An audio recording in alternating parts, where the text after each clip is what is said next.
Hello, it's May 25th of 2022. Today I'm working on this Case D. I had it lent out to a friend of mine there over the winter to plow snow on his driveway, which it did a pretty good job. He got the chains off. We got the chains off already. A little bit of a snow plow out there, just a straight push, but it does the job. Yeah, he run the tractor for the winter. You know, took good care of it, checked oil, all that kind of stuff. But toward the end of the winter, it developed a little bit of a problem. I'm just trying to get around to the other side here. As you can see on the bottom of the engine there, I got the inspection holes off because I detected when I hauled it home the other day with the car hauler, just loading it and unloading, I can hear a little bit of a knock to her that didn't sound familiar, didn't like it. So we took the cover off, and number 3 connecting rod has thrown its bearing. I don't know if you consider it throwing a bearing or spinning a bearing. These are Babbit. This is a 1941 Case D, and back in the day, these small horsepower, slow turning engines, they had Babbit bearings in them. Not the shells like you would see today in a modern engine.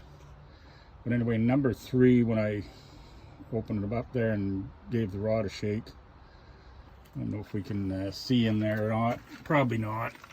But you can get your hand in there, and I think you can just see the bottom of the throw there. I got the cap off and the rod's up there. So the Babbit bearing has hammered itself out of the top at the rod and the cap. I've got the cap over here. It's not exactly down to the steel, but most of the Babbit is gone. You can see the machining in the steel part of the cap that the Babbit adheres to.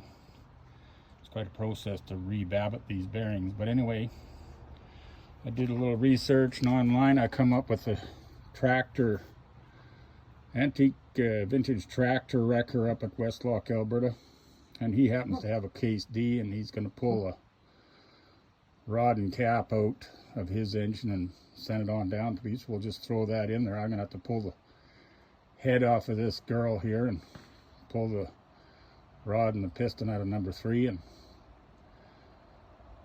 change it around and put everything back in place. Hopefully that's going to work. I took the other cover off ahead of it just to make sure number 1 and 2, they seem to be fine, and number 4 seems to be fine. But anyway, that's what we're up to, finding nothing but problems. I don't think there's any issue with how he was operating the tractor. It's just the thing's 80 years old, and those are original bearings. I'm sure of it, because yeah, it's quite a deal to replace Babbit bearings. Anyway, that's what we're up to today. We'll catch up to you later.